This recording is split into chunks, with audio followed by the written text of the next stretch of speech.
The door to the cellar swung shut. You had fallen to the floor at some point, unable to bear the stench of blood. The maid stood behind you, her arms wrapped around your shoulders. The maid's voice was chillingly gentle. That was quite horrific, wasn't it? Are you feeling unwell, Master? Oh my, you're shaking, Master. Fear not. I assure you, the beast will not come through that door. I am here for you, and I will continue to hold you for as long as you need to settle your nerves. Oh dear, you feel like you might freeze in my arms? Am I really that cold? I cannot tell my own temperature. You wish to know what happened to Bestia after that?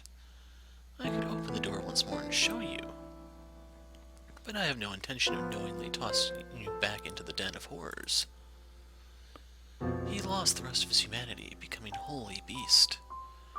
But, to tell just a little more of the tale, it is my understanding that an entire village was ravaged shortly thereafter. He was a bewitchingly talented swordsman. Not a single person living in that village could stand up to him. In the woman's memories you saw, he was a gentle man, yes? But even the mildest men can change. Though personally, I believe that without an element of monstrousness buried somewhere within, a man cannot become a beast, regardless of what may push him in that direction. Do you follow? Now tell me, Master, have you remembered anything? Oh dear, I was afraid of that. I am a remarkably patient maid. I shall accompany you for as long as you require. So do please find your memories. Now, let us head to the next door. The mansion is quite large, so hold on to my hand. We would not want to get separated. You and the maid traveled down the dimly lit hall, passing by the mirror once again. The light from the candle in the maid's hand was the only thing that reflected in it. The maid herself did not appear. However, just as you were about to avert your eyes, you thought you caught a glimpse of white hair.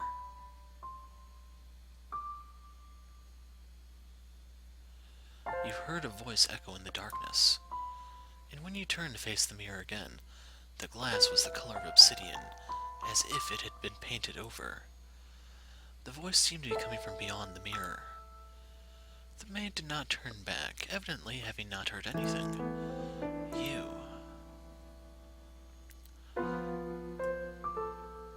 Extend your hand. You extended your hand towards the darkness, overrunning the mirror. The second your hand brushed against the surface, the tips of your fingers sunk into it. The next thing you realized, your whole world was sinking in darkness. You could hear a voice. I am the witch.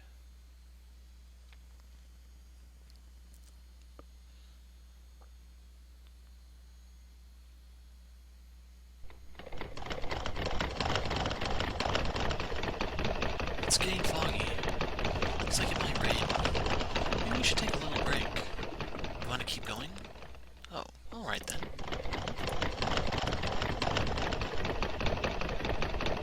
This deep in the forest? Thank you very much. You must be tired after such a long journey. This is the mansion I'm looking for, yes? He could have said something. Oh well. I should get going, I guess. Does no one live here? But if that's the case, then why was I... Such a big door. Please open. It's not locked, I guess.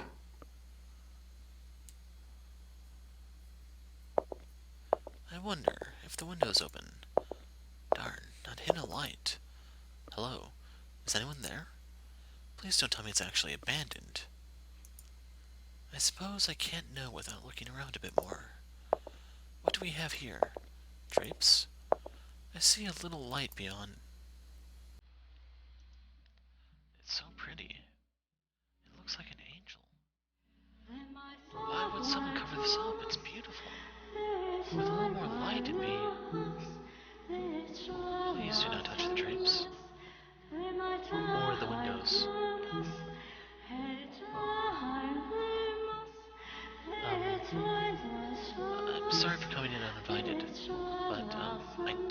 myself. Is this your mansion? It is. Thank goodness. I was afraid it was deserted. I suspect you would have preferred it if the house were abandoned. Oh, not at all. I would be scared to death staying in this dark mansion all by myself. I'm sorry. No ill will intended. But I do think it could do with some light. That way you could see where you were walking. And I'm sure this room would look splendid illuminated. Not necessary. I make do perfectly well as things are. How can you see when it's so dark? I have an abundance of candles and oil for lamps. I am not in want of means of creating light. It is not your place to criticize my lifestyle. If you need light, you are free to leave. If you are in need of money, help yourself to someone with furniture. There's a village not far from here. Trade for food, then make your way to a larger town. I'm no longer able to freely return to the city. I cannot go back there. Please, don't chase me out.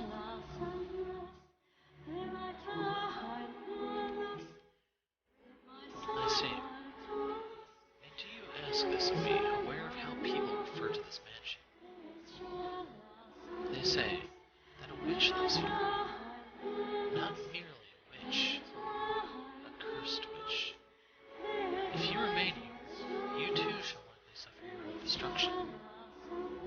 You're worried for my well-being?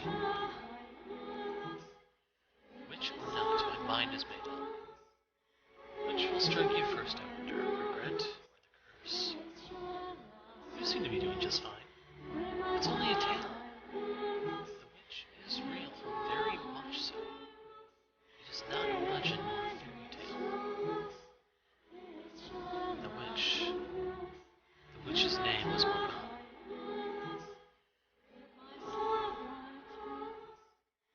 It's me.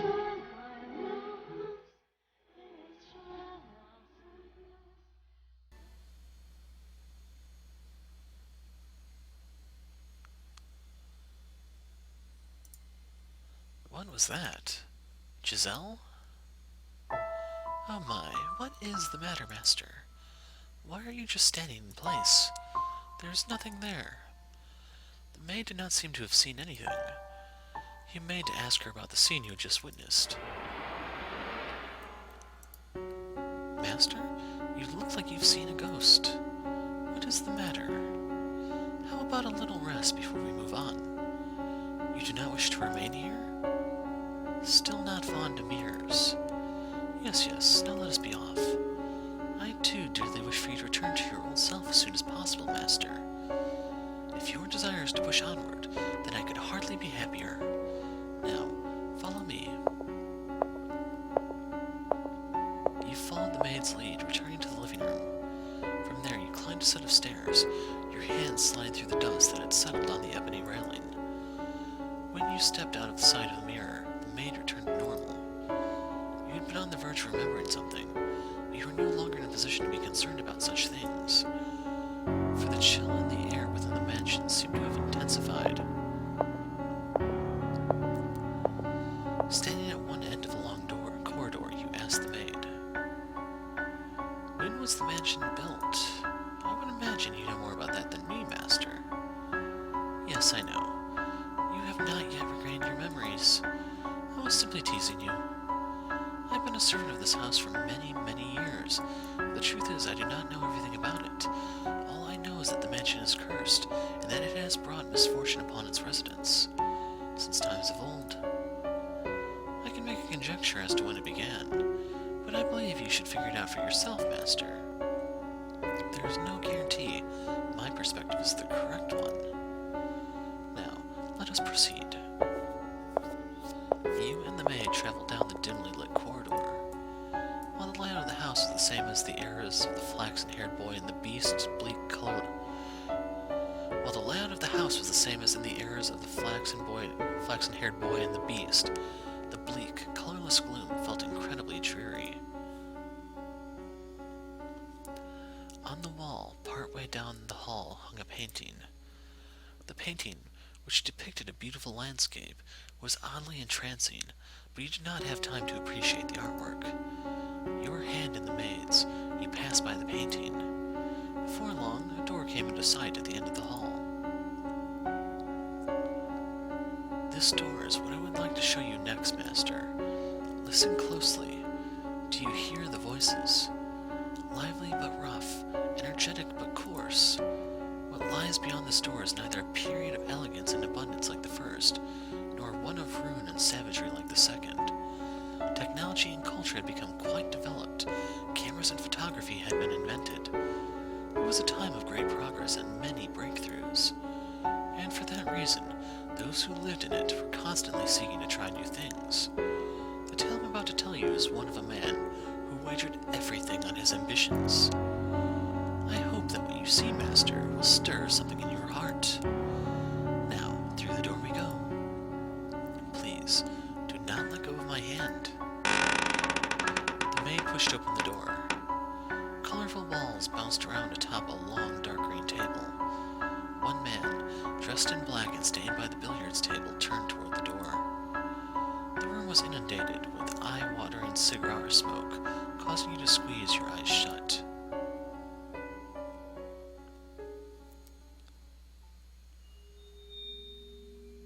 The third door.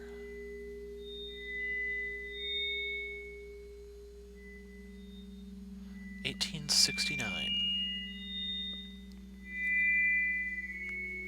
So yeah, this would be the Industrial Revolution period. That era was a rat race of innovation and development.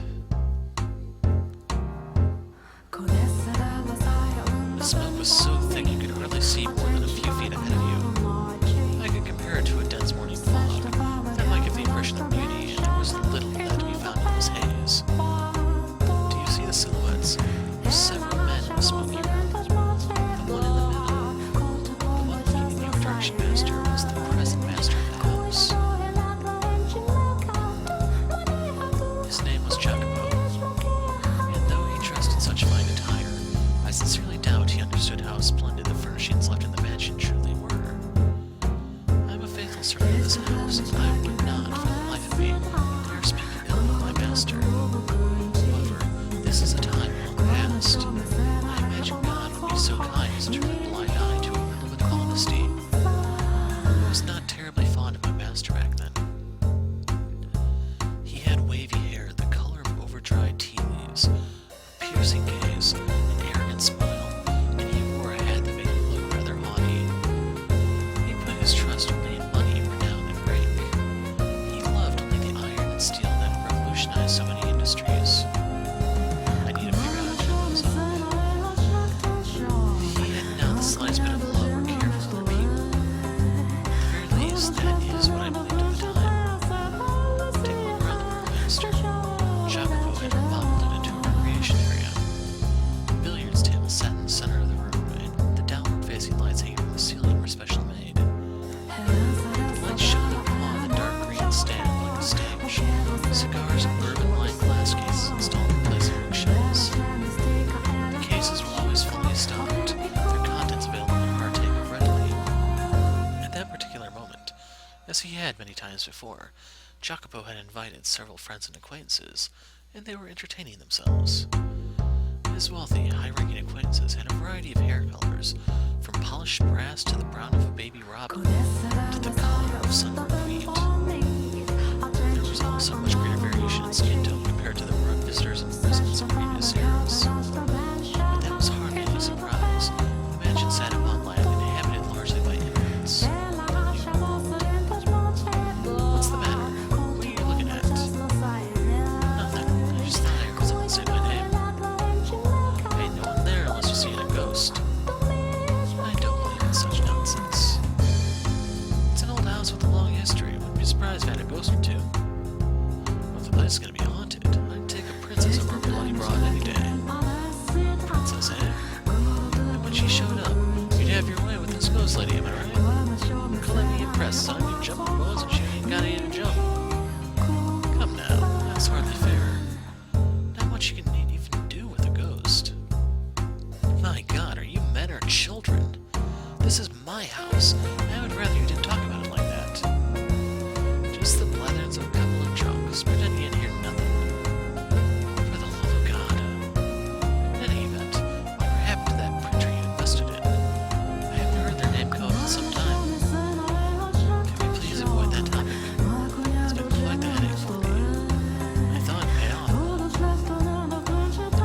bit sketchy to me.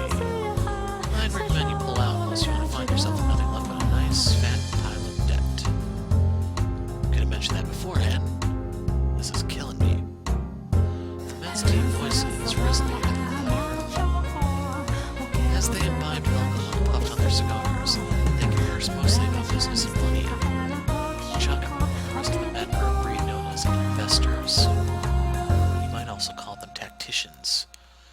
They survived on information attained before anyone else, by making swift decisions and having foresight. Though instead of flesh and bone, their soldiers were made of ink and paper. To an outsider, this meeting might appear to be a congregation of friends, but in reality, they were observing one another, gathering information and anything else they could use to get ahead. At times, money and information were exchanged directly, and when they were no longer of financial value to one another, their relationship would pop like a bubble and dissipate into nothing. But you know, Jacopo, you can't be sure this railroad you're so passionate about is going to bear fruit neither. You don't even know if it'll get finished. And even if they do connect the tracks, will it really be in any shape for people to ride? It's a pipe dream, this transcontinental railroad of yours. Jacopo went silent. I am certain this is what was going through his head. You're a bunch of damned imbeciles if you can't see the entire country's put their weight behind this endeavor. This is why you have so much trouble making a few thousand. At the time, a great railway was being built across the breadth of the continent. Construction was spearheaded by two large rail companies, in competition for both prestige and a bigger share of this massive national enterprise. The Union Pacific Railroad Company started building from the east, and the Central Pacific Railroad Company from the west. But government bonds alone were not enough to finance the massive undertaking. By the way, there have been some less than pleasant reports about workers dying on the job for the company you chose, Central Pacific. So let's see, if it's Central Pacific, that would have been mostly Chinese workers, I believe. You mean how they're using explosives to blast through the mountains? Big planet bang they are. That should be the Rocky Mountains, in case you're not familiar with geography.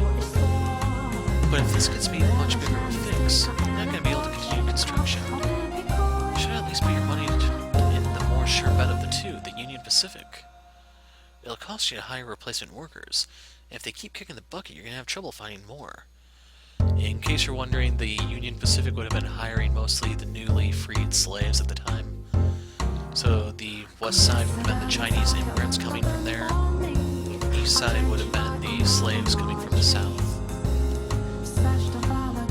But then again, there's no guarantee this really adheres to history. The only thing we can take from this is now that the mansion is in the U.S., so it does seem to move from place to place.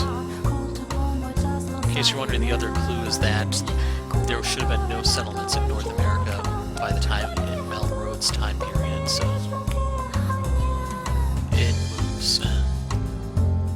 That's really all you can take away from it.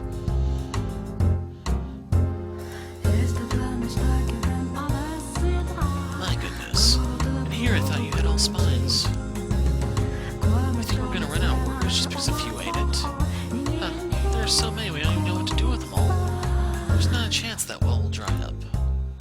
And if by some chance it does, all we have to do is scoop up a ship full of blacks or yellows. You won't get anywhere if you spend your time worrying about a few measly laborers. This is an endeavor backed by the entire nation. Their deaths are honorable in service of their country. The biggest loss is not of people's lives, but of time. The longer a project takes, the more money it costs and the less profit we make. What we seek is rapid progress, even if the methods to obtain it are messy or deadly.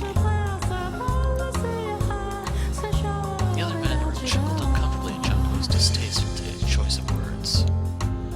Do you agree with his thinking, Master? Perhaps he does have a point, and that great sacrifice is necessary to accomplish great things.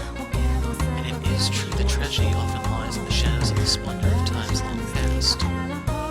Furthermore, the way people see the world changes with the times. So I hesitate to criticize him too severely. Now, as I am sure you already picked up on, he was an investor who had put money into a railroad company. He also possessed several crude oil refineries, right at the world's second wave of industrial development. The mansion, too, bustled with life in a way it never had before.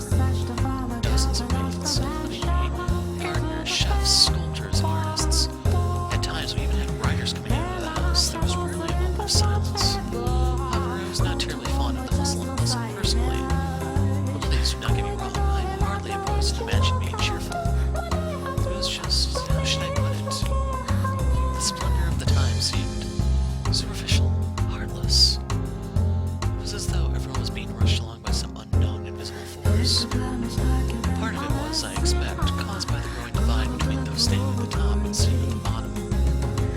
Perhaps the mansion was simply taken after its master.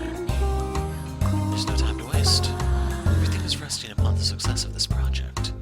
Whatever it takes, I will ensure it happens. I need more money and more power. Suddenly, a restrained knock on the door stopped his train of thought. From beyond the door came a woman's voice, gentle as a soft spring breeze. Pardon me, I have made some tea. May I offer anyone to come? When the door opened, in it stood a beautiful woman with pure white hair. It was indeed her. Were you surprised? Did you anticipate her appearance? No, she was not the same age and dressed differently. The white-haired girl with the you saw fall into the handsomest fortune in the era of roses and the era of the beast was also present in this era of innovation. Furthermore, she was Jacopo's wife. Tea? I don't recall asking for that. When were you asked to make it? I wasn't. If I had these leaves with the most wonderful aroma, I thought you might enjoy. Shut your trap and know your place. What do you think we have all these maids for? Hey, now. No need to treat your lady like that. She was just trying to be courteous.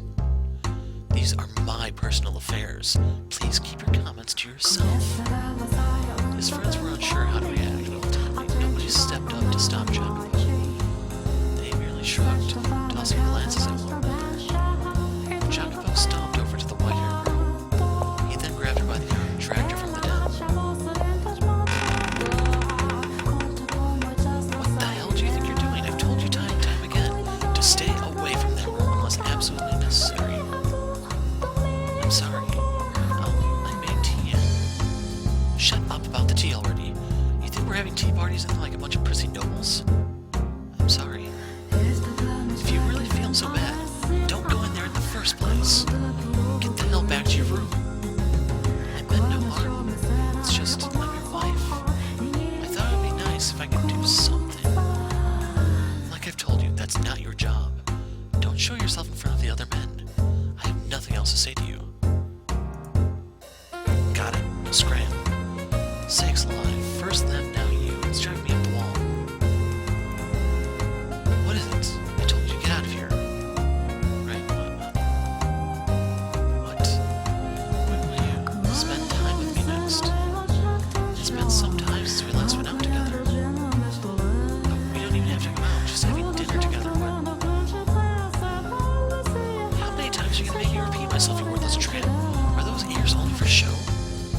Go back to your goddamn room. My apologies.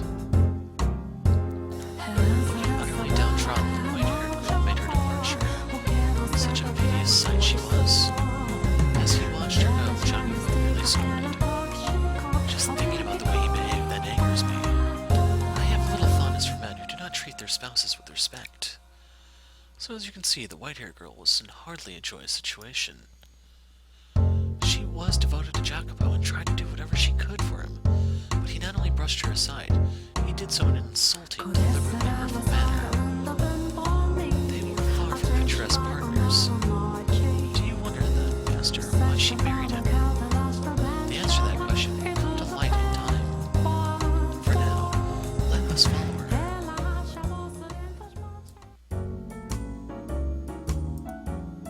Looking down dejectedly at the undrinking tea, the white-haired girl walked alone down the corridor. Though its calming scent filled the air, there was nobody around to have their heart warmed by it. Nor was there anyone to alleviate her loneliness. Despite being the master's wife, the maids who crossed her path in the hallway said nary a word to her. As a matter of fact... Oh dear, I beg your pardon, madam. It's fine. One even bumped into her, stifling a laugh as she trotted off. In all likelihood, she had done it intentionally. The poor white-haired girl who had fallen to the floor stared helplessly at the ruined cups. The tea she had made for her husband was forming a stain on the carpet. The maid's behavior toward the mistress of the house was absolutely unacceptable. Nonetheless, it was commonplace, all because of the way Jacopo treated her. The more the man of the house acted cruel to her, the less weight her position as his wife held to the servants. Day in and day out, the maids worked busily,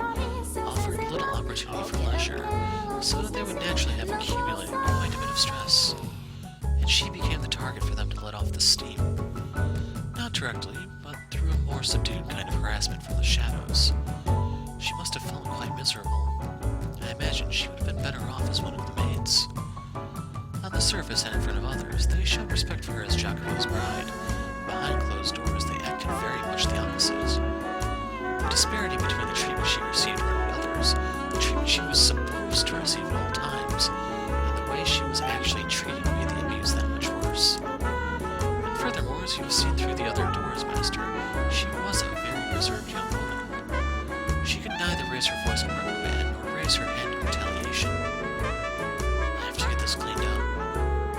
She extended her spindly fingers towards the shards of shattered porcelain. But even the broken cups would have no concern to spare for her. Its shattered edge cut her fingertip when she made it to pick it up. A trickle of warm red blood ran across her unearthly white skin. As painful a sight as it was, it had a sort of taboo beauty to it. The blood spilling from her fingers showed no signs of slowing down. She clenched her hand into a fist, let out a sigh, and went back to collecting the shards of porcelain. When she did, Madam, what's the matter? Madam, you're bleeding. While all the other maids ignored her, one came running over, shouting to the white-haired girl's side.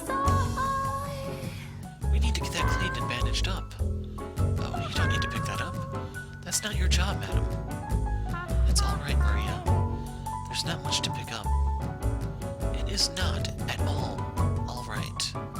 And the rest of you, why are you just standing there? Your boss's wife is on her hands and knees and you're not even lifting a finger to help her? You disgust me. Maria, it's fine, really. Oh, madam, if you weren't so timid, this wouldn't happen. You're allowed to yell at them, you know. It's all right, really. It's my fault. Anyway, we should get that finger taken care of. Let's get you back to your room, okay? But the broken cups and the spill. As I said, that's the maid's work. Now come on, let's go.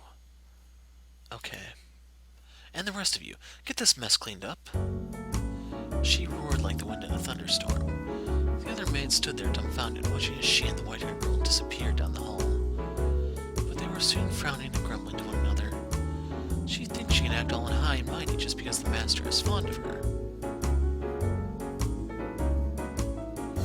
The woman's name was Maria. She was one of the maids. And she was the one person in the mansion the white-haired girl could think of as an ally. Though her husband paid her no mind and the maids made her life miserable, just one person, Maria, treated her with respect and kindness. I am sure you can readily imagine just how much of a lifesaver that was for her. I too found myself somewhat relieved that Maria was there for her. Being a servant of this house, I was also one of the maids working there at that time. However, I was unable to involve myself to any great degree in her fate. This meant that there was little I could do to assist her, even in times of pain and unpleasantness. The best I could do was pray that Maria would continue to lend the white-haired girl her hand. And that does it. Thank you, Maria. You're always such a big help. Oh no need to thank me. I just did what any good maid should do. No one else is in the room, you know. Oh, right. Then I can drop the act. Man, I just can't get used to talking all stuffy. I'm out there doing my best, but the head maid's still spouting stuff like, your manner of speaking is improper for a servant. Every single time we meet. Yeesh, come on, just shove it, would you? You're a damn creep.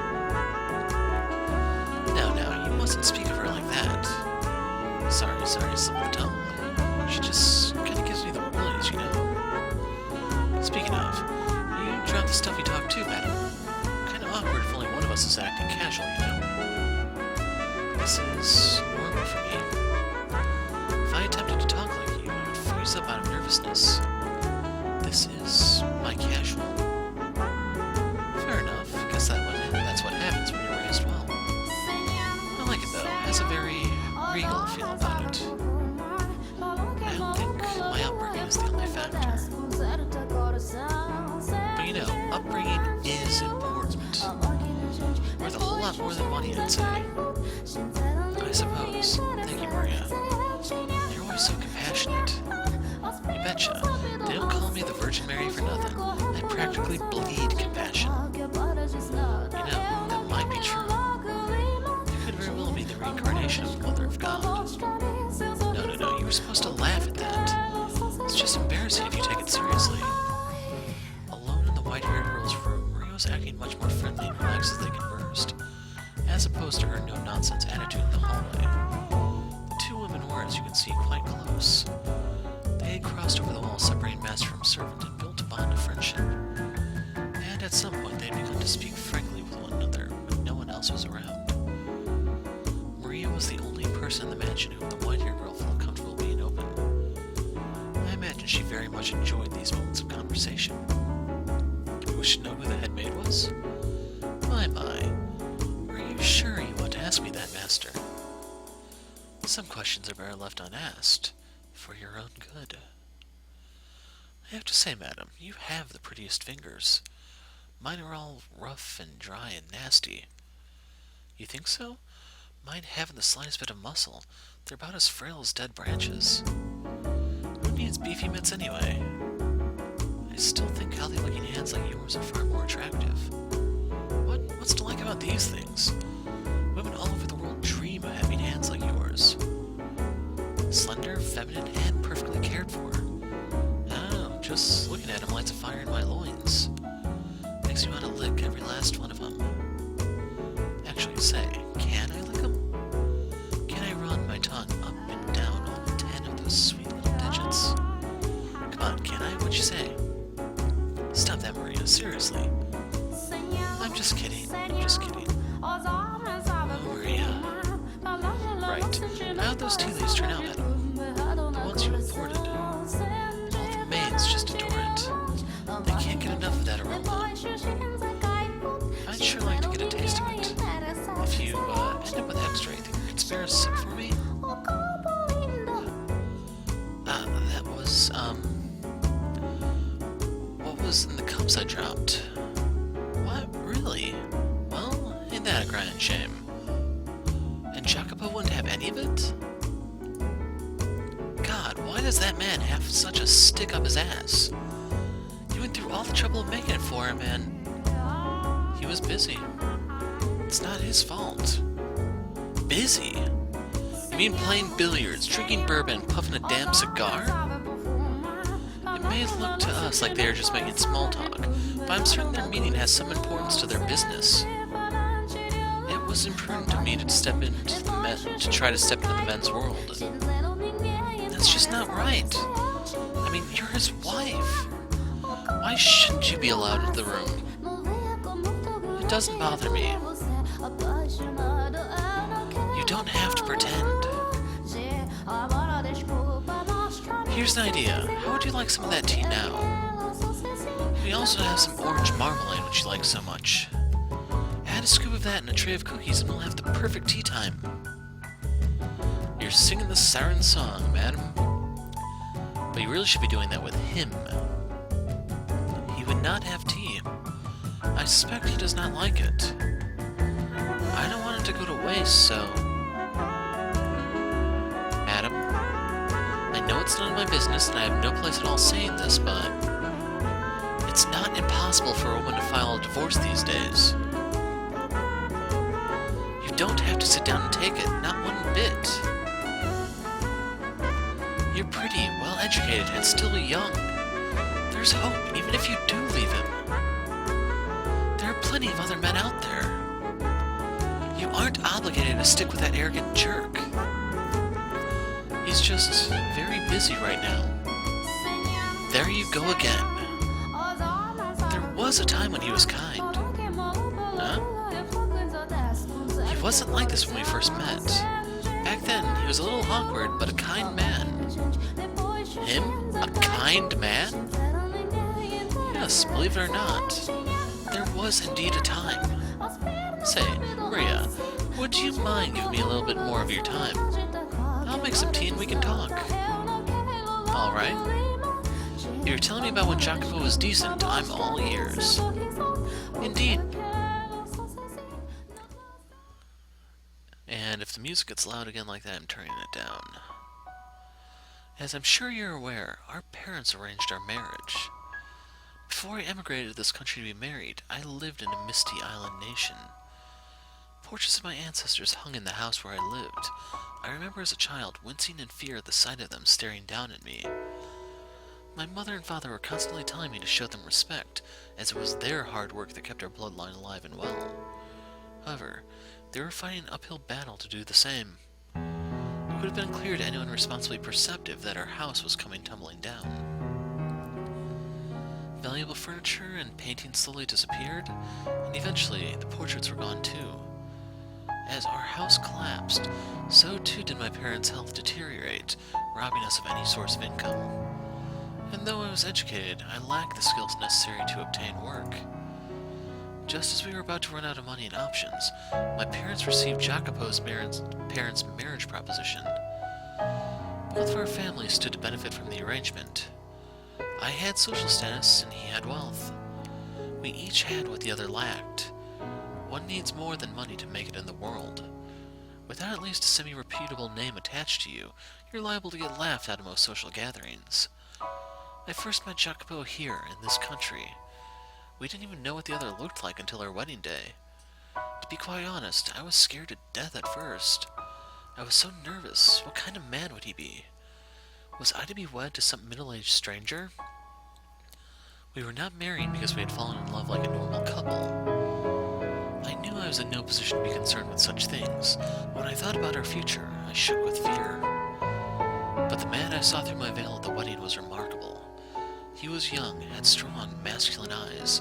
At the same time, he too appeared nervous. He was shaking as much, no, even more than me. Seeing that, the priest gave an impish little smirk when he asked Jacopo if he vowed his eternal love to me. I counted myself among the happy, and I still do. For in that moment, I experienced true love. You wanted to hear about when he was kind to me? Well, after the wedding, we were given a week to ourselves.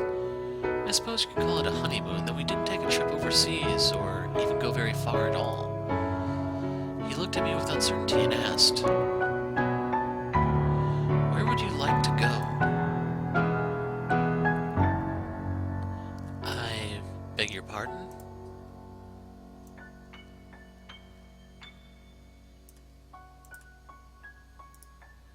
That's what this week is for, right? I'll consider granting your request, so tell me where you want to go.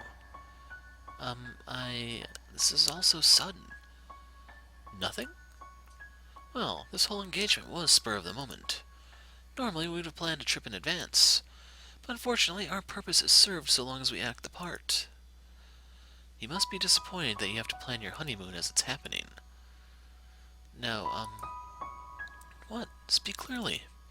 I don't like it when people don't speak their mind. I'm sorry, but I'm happy. Even if this is a political marriage. Well, you're quite the positive thinker. Your parents say something to make you think that way?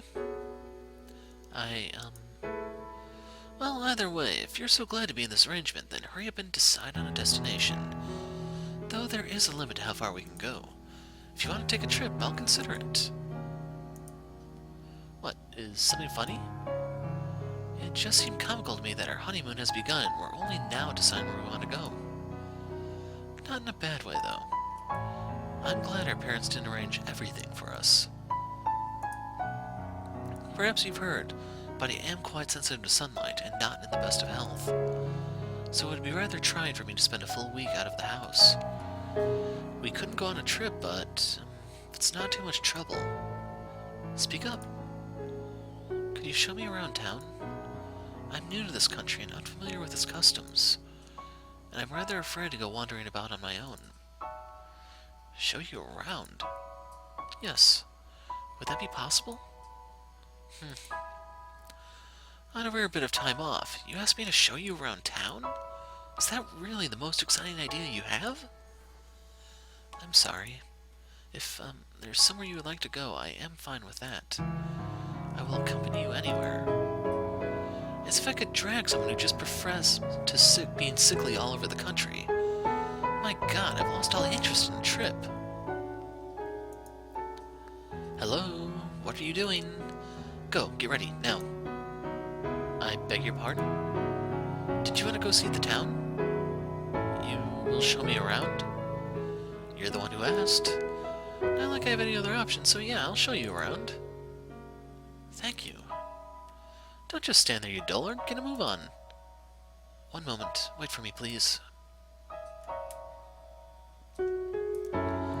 He hurriedly climbed into the carriage he had called for, a look of frustrated displeasure on his face. And then, as if he had forgotten about me until that moment, he returned, grabbed me by the arm, and led me to the carriage. In retrospect, I realized he was not being very gentlemanly, but I was pleased that he was making any attempt to interact with me at all. As the carriage trotted down the streets, I saw so many new things. I had spent most of my time cooped up inside at home, so it was like stepping into an entirely new world. And add to that the rapid industrial advancement currently taking place. I saw men shouting back and forth as they smacked newspaper articles with the backs of their hands. I saw corner cafes crowded with cigar-smoking men on break from work. It was like the hustle and bustle of a festival, but every festival has its underside. I also saw overworked men, looking like they were on the verge of collapse, drinking water from a spigot on the side of the road.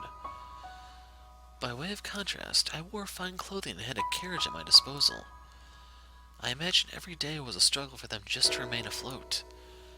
Had I not married the man I had, I too might have found myself on the streets in a similar situation. But it was not relief that spread through my breast at the sight of them. It was pangs of guilt. It felt to me like a life of opulence was wrong, sinful. It broke my heart to know that I was living so much better than them. Jacopo snorted disapprovingly at me, seemingly reading my mind, and then said, "The poor man who envies the rich covets his wealth and finds the ambition to make the same for himself, and the rich man who pities the poor, thinking it is his duty to give them his offerings of philanthropy. To me, the latter is far more nefarious. Excessive charity will ruin a man, make him come to expect handouts. And then, there are those with the wrong idea of pity, who let themselves fall down to the same place, mistakenly believing it will somehow make the poor feel better. What a joke.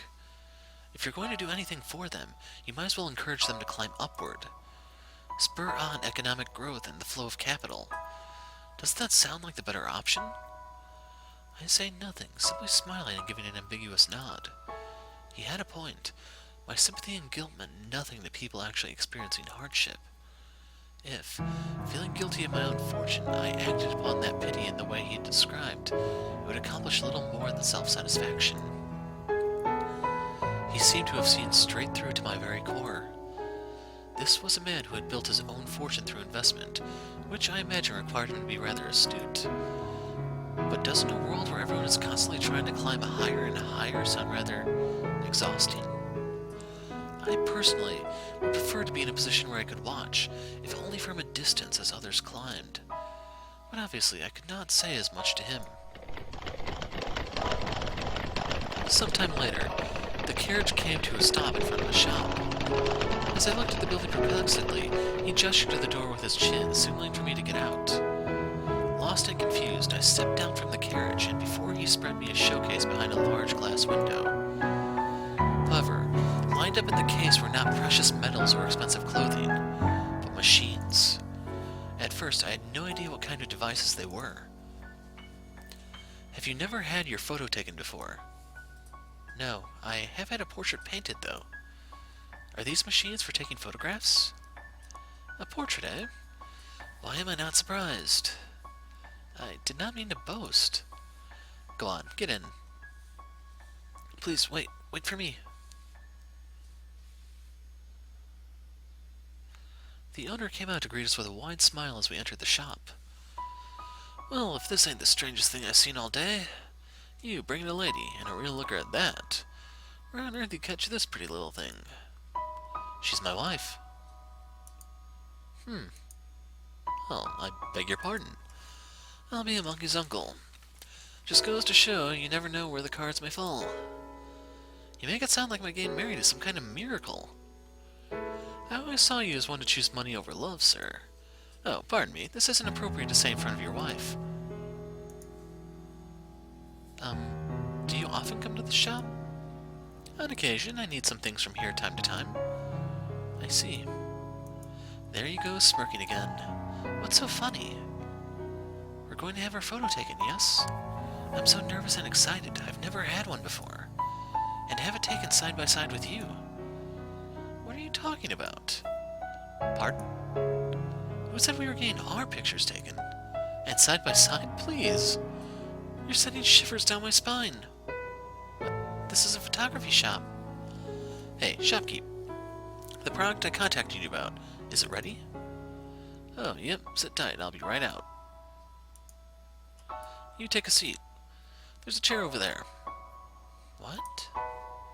I'm going to show you something much more exciting than sitting still and waiting in front of a camera lens. Oh? Just do as I say. Okay. I sat down in front of a large mirror, which I presume was normally used to check your appearance before having your picture taken. Sitting before a mirror with someone else present was quite nerve-wracking. Out of embarrassment, I dropped my gaze to my knees. But when Jacopo returned, I was entranced by the curious object in his hands.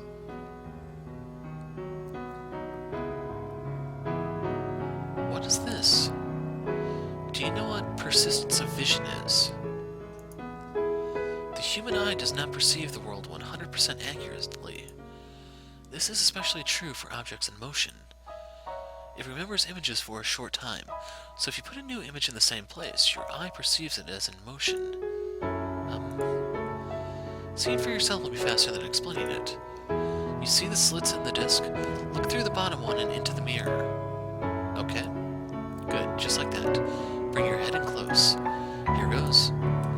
Standing behind me, he slid his finger across the top of the peculiar toy, causing it to spin gracefully. And then...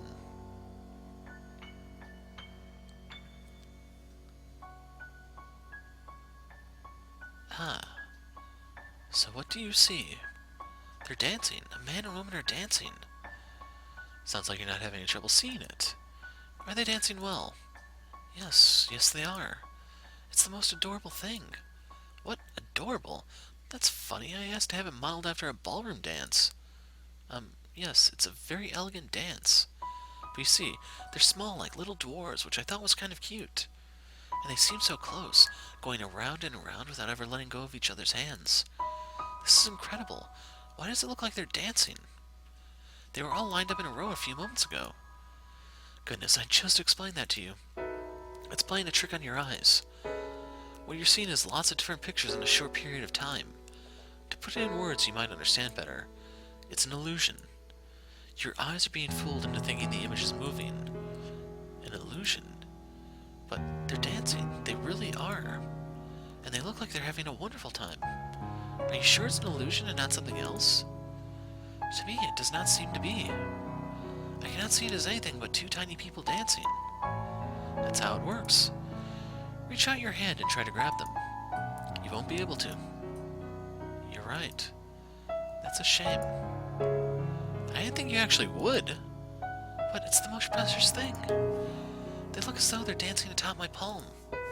I was mesmerized by the strange phenomenon. Pictures were moving, after all. Still images had begun dancing before me. It was almost as if God had breathed them life.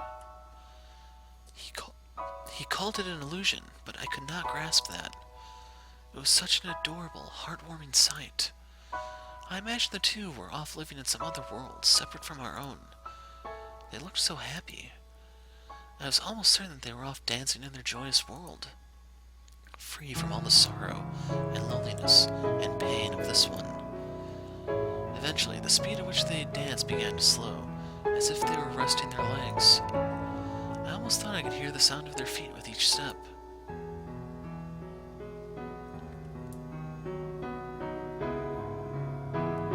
They stopped. They can dance forever. They don't get tired. I see. I'm amazed. Such an incredible device exists in this world. It makes me wish I had gone outside sooner.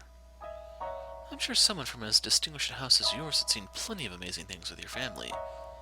Hardly. I rarely ever left the house. I'm ignorant about the ways of the world. If you had not told me, I probably would have never known about moving pictures, the illusion of moving pictures. Do you like it? Of course. More than that portrait you had painted? Yes, I do. The painting was wonderful too, but... can't seem to make up your mind. Go on, tell me, which do you like better, the portrait or this? I like this better. I see. He looks somewhat pleased? Though, when it comes down to it, this is a simple trick only a child would fall for. Then, I suppose that makes me a child. If it means I get to watch something as splendid as two tiny people dancing, I'll happily fall for the trick. Quit describing it as two tiny people dancing. You're going to lose your head that far up in the clouds. Oh, I'm sorry. I do not know how else to describe it, though. It's a toy called a phenakistoscope? Phenakistope? Phenakistoscope. Phenakist wheel. Close enough. It was invented around 30 years ago. Normally, the images are drawn on a disc of clay or other material, but for this one, I had it done on paper. Does that mean it was drawn by the shop owner? It was. A lot better than you'd expect, isn't he? Yes, indeed. I'm surprised he could draw something so cute. Say that to his face and he'll go red as a beet. What I'd give to get a load of that. You should tell him next time you see him. He's a sweet man. Despite how he looks, you mean. It's not right to judge people based on their appearance. I'm just kidding. Don't take it too seriously. The shopkeep here loves new technology. How many times do you think I say this? That phenakistoscope is one such invention that caught his eye. You can trick the eye into thinking drawings are moving. Using a sequence of photos, you can perhaps make it seem as though real people are moving too. And if it becomes possible to show those images to many people at once, these developments could broaden the option artists have to express themselves. Not drawings, but photographs? Yes, photos. By taking hundreds or perhaps thousands of photographs, it would be possible to reproduce the world as we see it. This room, people walking down the streets. There's no point in recording boring everyday life, though. If you're going to leave a record of anything behind, it should be the projects and enterprises that move nations. Say, for example, a moving record of the opening ceremony of the railroad. That would be something worth watching. And then, in time, it would expand beyond a mere record-keeping technology and find its way into the hands of artists. Is such a thing possible? You must remain still for a long time just to take a single photograph. Right now it isn't, but eventually it will be. And I'm not simply fantasizing here. Is that so? It sounds so very futuristic. Do you? What? Do you want to support people who work on that sort of thing? Is that why you were friends with the owner? It has nothing to do with my wants. I merely think there's money in it. The rich starve for entertainment, and artists create that entertainment. I have no interest in their pretentious self-expression. I just want their money. What? What's so funny? You look like you're enjoying yourself. Honestly, it's just about the money. As you say. Alright, let's get moving. Next is dinner. What? We're leaving already? Does that displease you? No, not at all. To tell you the truth, I had wanted to spend a little more time playing with the Phenakis wheel, but I could not bring myself to say as much. Reluctantly, I approached the owner to return the wheel. Don't bother. Bring it with you. What? But if you don't want it, that's fine too. Just make your decision quickly. You're making the driver wait. Having said that, Jacopo exited the shop. I alternated between looking at his back and the Phenakis wheel, debating what I wanted to do. And then, with a smile, the owner whispered to me, "You're allowed to keep it, really. Your husband out there had it made as a gift for you." For me? A little while back, he came to my shop asking if I could make a phenakistoscope. Now that knocked me out of my chair. He's a man who almost never asks for favors. He's pretty damn brusque, and he's got a tongue sharp enough to cut steel, but he's not wicked to his core, I swear it. So please, ma'am, be a pillar of support for him.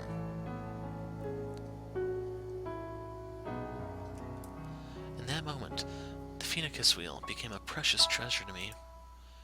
We had only married just days earlier, and yet He had commissioned it for me without even knowing what I looked like. I was filled with a warm, pleasant elation. I agreed with the owner. Jacopo was not a bad man. He merely had difficulty expressing himself. Hurrying back to the carriage, I gave him my deepest thanks. He glanced over at me for a moment, then turned back toward the window and muttered, "Yeah." From there, we went to a restaurant for dinner. "You call this a pizza? The crust is an atrocity. It's like I'm chewing on rubber. How can you wave my country's flag and not serve spaghetti? Do you have any shame at all? This wine is pitifully unbalanced. Far too high levels of acidity. Listen to me carefully. The house wine is the face of a restaurant." He complained about every little thing. It was a complete disaster. But curiously enough, I was not at all put off by his behavior. When the sun set, the carriage made its way to a nearby hill. The cool nighttime breeze felt wonderful on my skin, flushed from the alcohol, and the light from the gas lamps had a comforting warmth to it. Though Jacopo had complained about the quality of the wine, once he had intoxicated himself, his mood improved visibly. It made him unexpectedly talkative. Look out at the city. A gloomy town that shuts down at night isn't suited to expansion or growth, but this city isn't like that. You can see people walking beneath the lamps, and you can hear the bustle of them talking. This is a city that has plenty of room to grow. As they ride the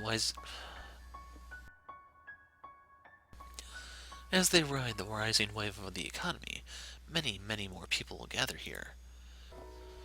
More people means more money in circulation. More money in circulation means the city grows. Companies are founded and more goods are bought and sold. Will it really change so drastically? It can be difficult to see what's happening from the inside. The majority of people just go about their daily lives, and the next thing they know, things are different. No, I'd wager most don't notice the changes at all. Only those with eyes sharp enough to realize what's happening can see success. I cannot afford to overlook even the most minute change. Do you have a dream of some kind? A dream? I'm not sure if it's easy enough to attain to call a dream. Others might call it greed, or perhaps ambition. Don't laugh now. My intention is to make the world mine. The world? Yes, the world. And to do that, you need neither physical strength nor kindness, but money and influence. People have no choice but to kneel before those forces. Why are you so intent on obtaining power? Because I want to change my country, I imagine. Your country? You are aware that I, like you, am an immigrant, right? I emigrated from an island in the Mediterranean, though not the same island as you. My country is a peculiar place where candor and violence go hand in hand. As a whole, the country is on the poor side, and if nobody does anything about that, I am one of but a few of my fellow countrymen who has set his sights on the New World. They are falling far behind other nations. If I find success here, perhaps that will catch their attention. But if I don't, then my country is doomed to collapse. You have much love for your homeland. My feelings are a little more complicated than mere love, but that's nothing you need to concern yourself with. Well, I'll have to remember not to get myself drunk around a woman again. Forget everything I just said. It's about time we head back to the house. Alright, but, what is it? Is it alright if I provide you encouragement as you try to attain your dream? I know my presence is more likely to be a hindrance, but I would like to be there to watch as you trek forward. I suppose. Do as you wish. Thank you. You have my support then. Darling? Sent a shiver down my spine, though not an unpleasant one. I'm glad to have you as my partner.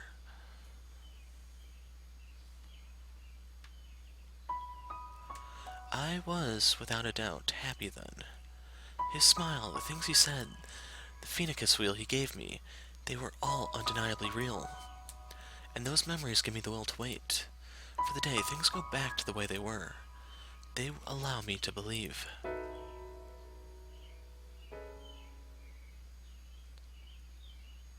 Autumn!